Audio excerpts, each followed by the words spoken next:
Have you ever told yourself you don't have time to work out? Of course you have. How do I know? Well, I'm Coach Jordan. I own a gym, and I've done it. In this video today, I'm here to share with you 12 ways to move more, to improve your overall calorie output, and hopefully get you some better fat loss results. Look, I understand that voice inside of your head telling you that you don't have time to work out, that you don't feel like it, that you're too tired. It can be really overpowering. Because then we battle the reality that regardless of your goal, losing weight, building muscle, improving your overall health, you don't need to work out 7 days a week. Truthfully, you probably shouldn't anyway. But that doesn't mean that you shouldn't be active at least every single day. Even on my busiest days, where I genuinely don't have time to work out, I still build in time and strategies for moving my body throughout the day. My body, just like yours, can lose body fat without pouring sweat off of me in a workout. You might think that the little movements or activities that you do during your day, like washing dishes, folding clothes, walking to the bathroom, don't do that much, but they still burn calories. And do enough of them, and those calories add up. These activities that you do throughout the day contribute to what is called NEAT, non-exercise activity thermogenesis. Now, these activities don't include sleep or exercise, but little activities like walking around the house, your office, doing the dishes, folding the clothes, like I said, gardening, yard work. These little things that move your body and keep you going.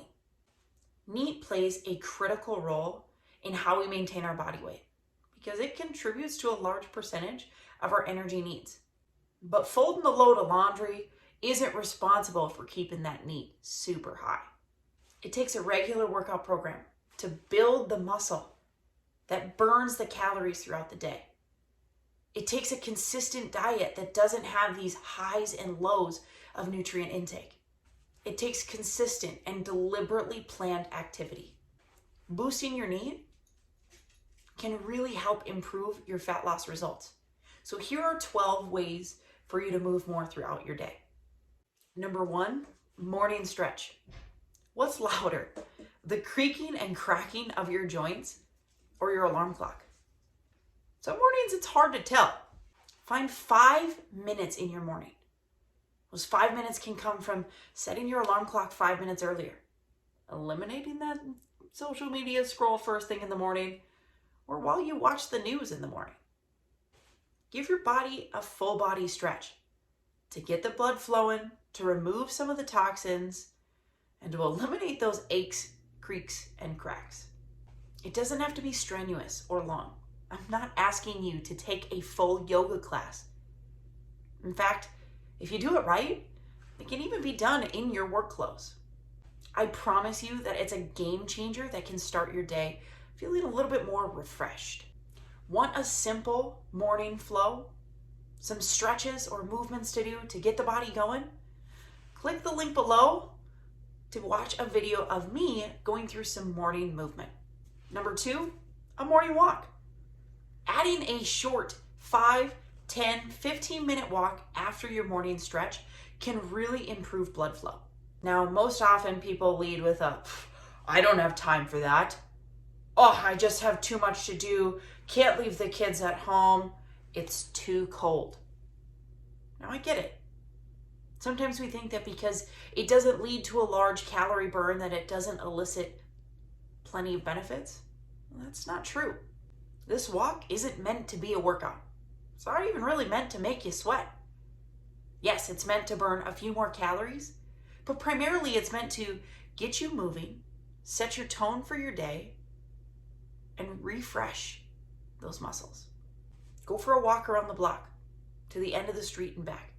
Set a timer for 5 minutes and walk around your house for the whole time. It doesn't have to be perfect. The point is to just get yourself moving. Number 3, park further away. As a kid, my dad always parked in the furthest spot possible from the entry of the door. My sister and I We hated it. We'd beg for him to park in one of the closer spots. In fact, we probably asked him to drop us off at the door every single time. But here we are, at the back of the parking lot, walking on in. My dad would tell us that the extra steps wouldn't kill us. And he wasn't wrong. I'm not saying you need to park in the last spot, but maybe start by making it a goal to pass up the first spot and go for the second spot. As an added bonus, parking further away allows you to clear your head as you walk into the store, find your list, set your intention, and avoid a lot of stressed, hurried purchases. Number 4, take the stairs. Elevators are a great invention, practicality-wise, but not for health.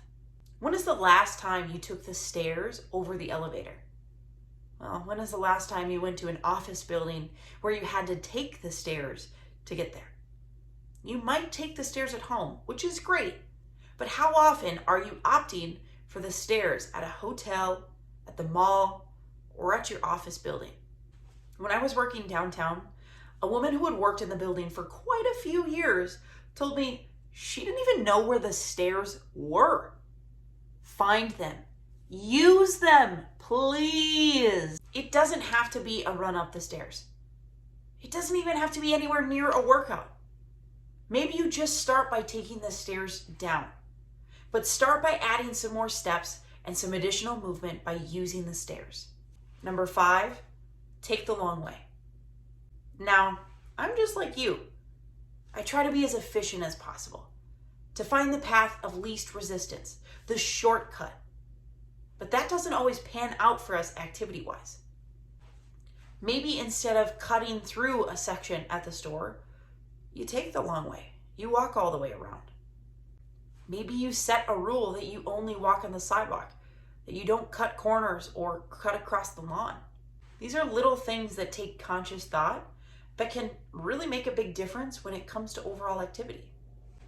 The next way to move is to commit to getting up and moving every single hour.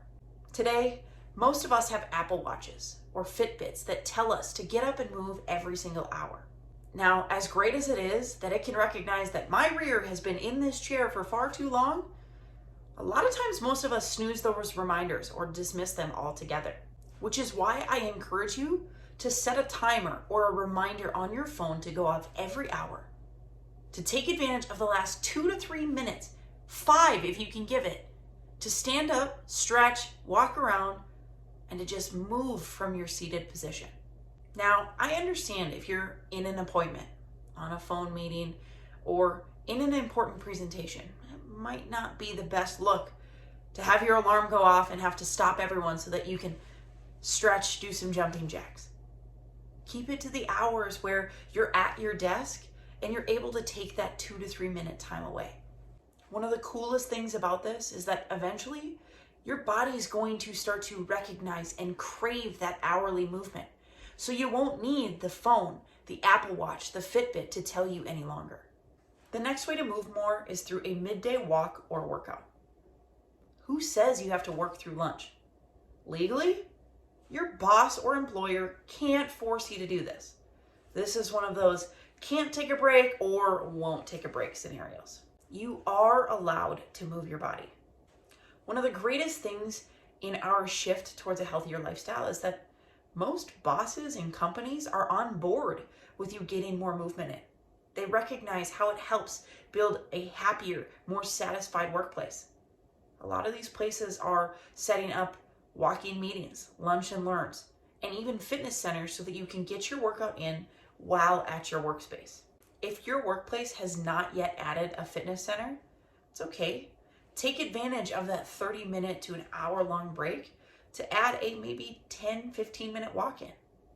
If you're lucky and willing, add some stretches or some exercises that you can do in your work clothes. The next way to encourage more movement is through a standing desk. Now, I've already put together an entire YouTube video on if your standing desk can actually help you lose weight or not. Click the link below to check it out and to see if it's worth the investment for you. Next, we have desk exercises. These are literally exercises that you can do from the comfort of your office chair without even having to move or change your clothes. Do a few of these every hour or at minimum 3 times a day in our 3x3 plan, and it's practically a workout while you're working. Number 10, take a family walk. Morning might just not be your time, but you might benefit from a nighttime walk to wrap up the day, to spend time with family, and to clear your head and prepare for nighttime. Take a simple walk around the block. Go to the end of the street and back, or if you have the ability, make it a long walk. Bring a family member, a spouse, use it as time for connection, or if you need to, take the time to decompress, clear your head, and build that space so that you feel better by the end of your day. For number 11, we have what's called commercial core. I know so many people who turn on that TV as soon as they can when they get home and plop. They're on the couch and they're sucked in for the rest of the night. TV is viewed as such a negative thing when it comes to health and activity. But I challenge you to look at it in a more positive way, that it offers a lot of opportunities to move your body. By doing what I call commercial core, every time a commercial comes on the TV, you get up, down on the floor or up from the couch, and you do core exercises until the commercial is done. Don't worry, if Netflix and Hulu are just more your style, I've got a fix for you too. Every time the scene changes, get up, do an exercise, 10 squats, 10 jumping jacks. Just move your body, sit back down, and wait for the next scene change. Heck, if you watch enough TV from the moment you get home to the moment you go to bed, while doing commercial core, you're going to be getting quite the workout in by the end of the night. The final tool for more movement, you know what they say, best for last, is a nighttime foam roll. My body can take a pretty big beating throughout the day. I move a lot, I use my body a lot, so I need to give a little TLC to my body at the end of the day.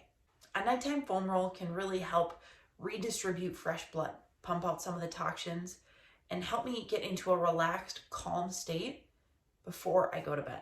This is a great strategy to incorporate into your nighttime routine to start to slow your body down. Allow that body to breathe a little bit, that mind to relax, and for you to tell yourself, hey, I am ready for bed. All 12 of these strategies can really help you move more in a day. And they can boost your need to help you burn more calories and lose more body fat. Now, if you want to know more about how you can get more steps in a day, click the link below for 10 steps to more steps so that you can get that 10,000 step goal easy.